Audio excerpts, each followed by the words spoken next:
yung lugar na lang. Nasa Pasay po, Cotectay Medical Museum. Ulit, oh.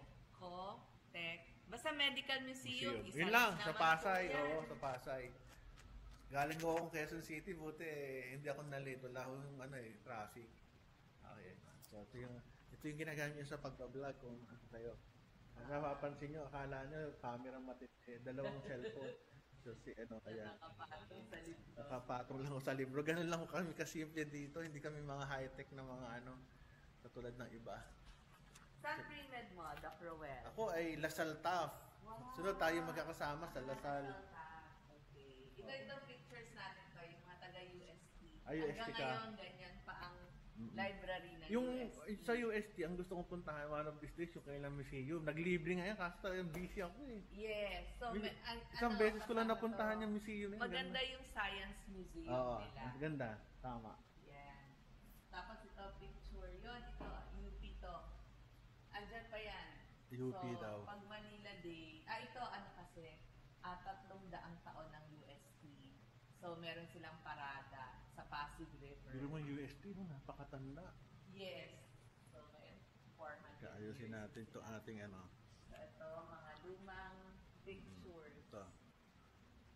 So, Roel, ang mga professor. Nang ano yan? Isang professor. Sa Faculty of Medicine. UST. UST.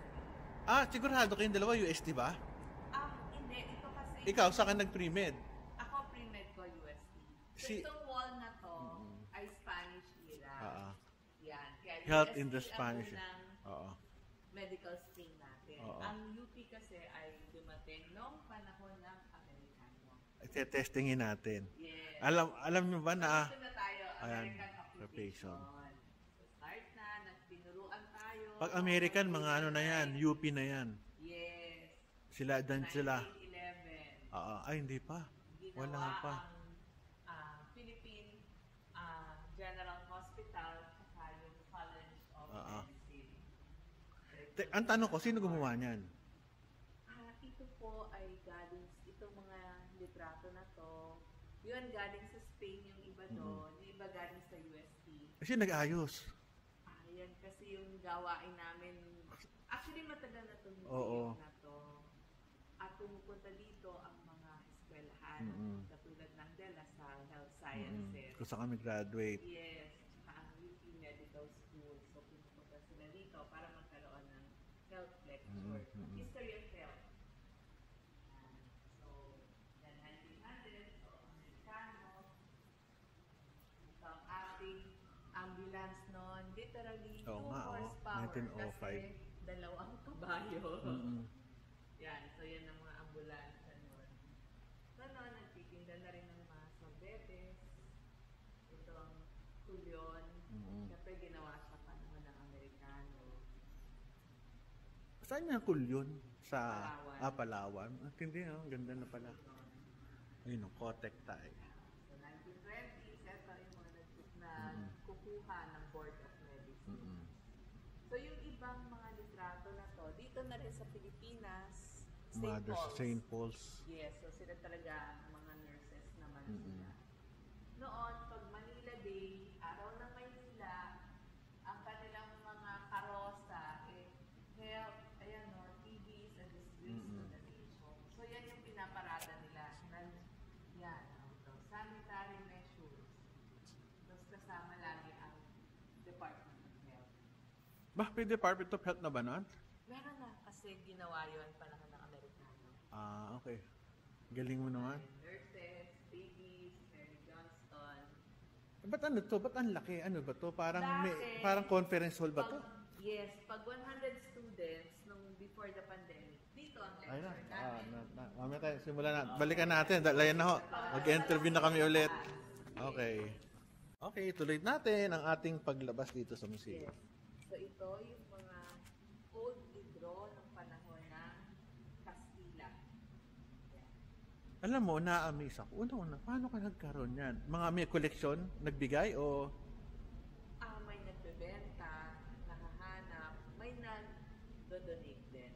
So pag may nakilala kang mga Spanish to? Spanish. May Spanish, may English. Yan yung mga ginagamit nilang libro ng mga tao. Like ito, Spanish, El Cholera.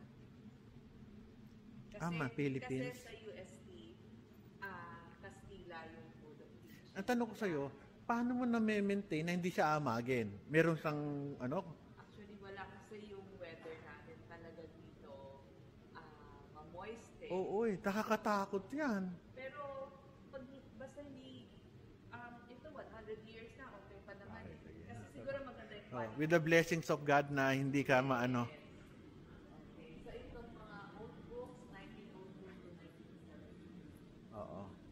Donation po ito. Oo. Galing Yes. Tsaka maganda, nakita ko, kung talagang gustong-gusto nila, may pwede sila mag-park kung malaki sa likod Kung talagang Donation, mga old instruments, kayo, Sir John, lagi kayong maraming mga instrumento.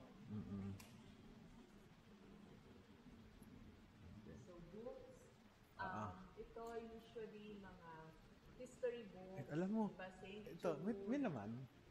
Meron pa yan. Yun ang Kasi maganda. naabot natin yan. Naabot namin yun Ay, ganda. So, yung mga books nun, Typhoid Mary, ine-explain paano tayo nagkaka-typhoid, the Gospel of Germs. So, yan yung mga historical books. Saranac Lake, dyan pumunta ang ating President Quezon para magpagamot ng tuberculosis. Ano pangalan? Saranac Lake. Saranac. So, ito mga books na dapat alam ng mga medical historians. Galing. Blood pressure, ngayon bawal na ang mercury, pero Oo nga naabot natin. So, meron pa ako nun Yes. Meron kang mga anting-anting. Yes. Ito Saan? ang anting. Kasi yun ang part ng yung natin, yung pang-regla. Okay. Ayan. Ito, Oo. yung binibili pa ng mga pasyente natin sa Quiapo, kasi naniniwala tayo na, like ito, seahorse, pag daw meron kang hika. So, ilalaga mo yan. Galing, So, yan pa rin yung part.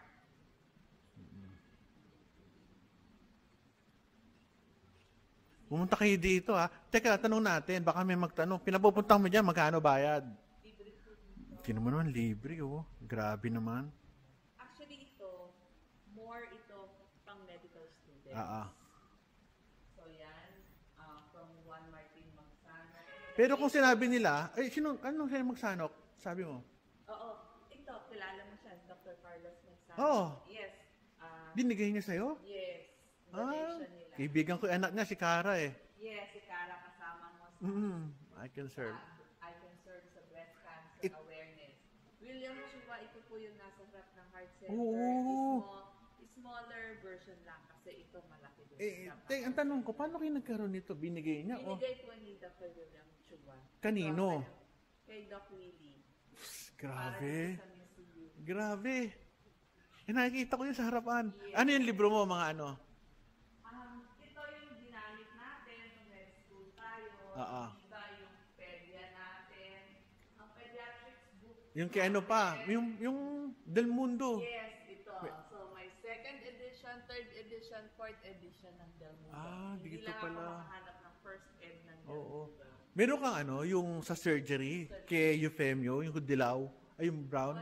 Wala. Sayang. Yun ang historical kasi first surgical book ng surgery yun sa Pilipinas. Sayang, Class card sa UST. Abot natin yung maliit na. Pero ngayon wala nang class card kasi nasa cellphone na. Thank you sa sa pag-tour mo sa akin. Ay, meron pa pala rito. Pictures. Recently, may nag-donate sa akin. Sa taas tayo. Tayo sa next floor. Idinugtong lang kasi itong 6th floor kaya hindi kasama sa elevator. Oo. So, ito pupuntahan nyo. Yes. So, may isang doktor, si Dr. Ramon Ongsiaco, graduate of UP. Ang laki. 1932, dinamit na nitong December lang. Kasi nun magkasama pa ang PNP Octa So, yan yung kanyang mga gamit.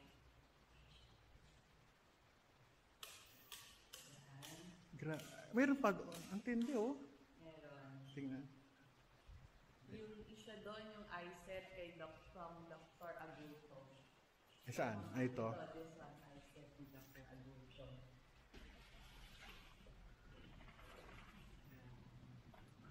Grabe. Ang ganda.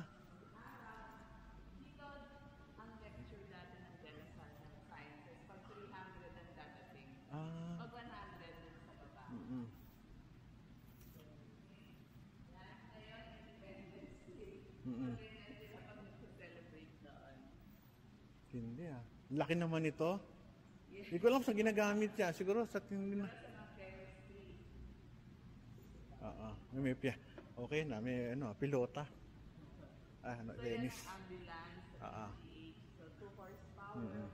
Medyo matigas lang ang mga examining. Nakakatakot table, no? naman ito. Kay Dr. Nanita Lee Tanto, Oo. dating PMA president. Hmm. So, binigay niya many years ago. But you passed. Oh, pass na siya. Oo, naabutan ko to sa PMA. Sa meetings. Kaya pamilya, tsaka active sa PMA yan eh. Ba't mayroon pang ano? Yan na po, iba't ibang Ba't may ano? gamit. First aid. Ito pong ating mga plaka ay mula kay Dr. Antonio Posa. Posag. Tinti nun. Yes. Ang sarap sa convention. UST Hospital. Mm-mm. Ito po, donation, yung pang-ultrasound, Mm-mm. pang-joint pain. So, malalaki ngayon, maliliit na lang yan eh. Ito po, gamot sa malaria, mga quinine. Mm-mm. Ito ang seat noon nung magkakasama daw sa Santa Cruz, si Dr. Nenita Litan, Mm-mm. si Dr. Agustin Viboro at si Dr. Sol Alvarez. They share one clinic. So, yan yung Hindi share ano. nila. Ba, meron pa nito ah. Yes. Parang nagkaroon yata kami niyan. So, Oo, reset boom lang box, naman yun eh. kapanahunan Oo, natin namin, yan. oo. So, ito mga medical bag, ang lalaki, diba? Mm-mm.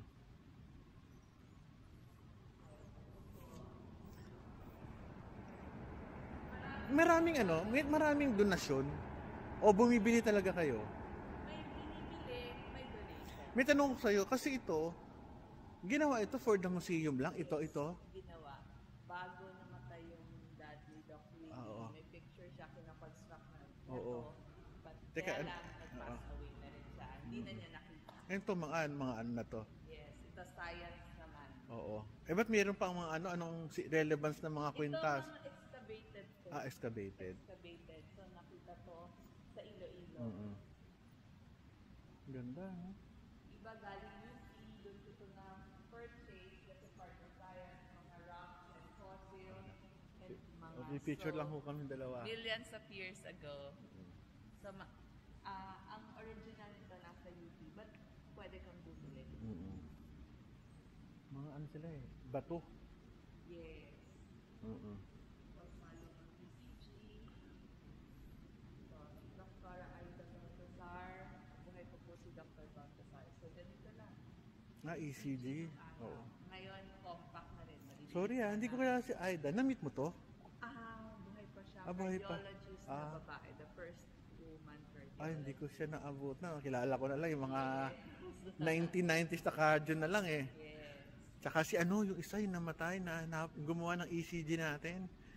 Si Oo, yung mga teachers. teacher ng UP, sino ba yun? Yes. Yung Abarkis. Yes. Ito, ano to? Painting sino? Yes, mga paintings. Ito naman for children. So, para pag may elementary, Oo. high school na pupunta. Grabe, ang galing. So, ganito kaganda pala dito. Ano to eh? Marami ka pang space kung may magdo-donate lang. Yes, kaya nga. So, marami dito donation. Oo, kasi yung iba hindi naman ginagamit eh. Or hindi ba kasi itatapon na nila or ipupunti lang pagdating sa basurahan. So, sayang naman. Kasi ano siya eh, meron siyang relevance ngayon. Kasi dati, pag ganyan, di na gumagana, tapo mo na eh. Kaso, Oo, para iba sa atin, sa bahay eh. akala ko nga baril to eh. Oo. Gamit na ni Dr. Ramon ang sako. Teka, sarado natin. Bakit bukas ang aircon? Sasara ko na rin. Ba't bukas ang aircon? Binuksan mo lang. Binuksan ko. Parang lakas ko dito. Lakas ko sige. Okay na. Bababa na tayo. Sige.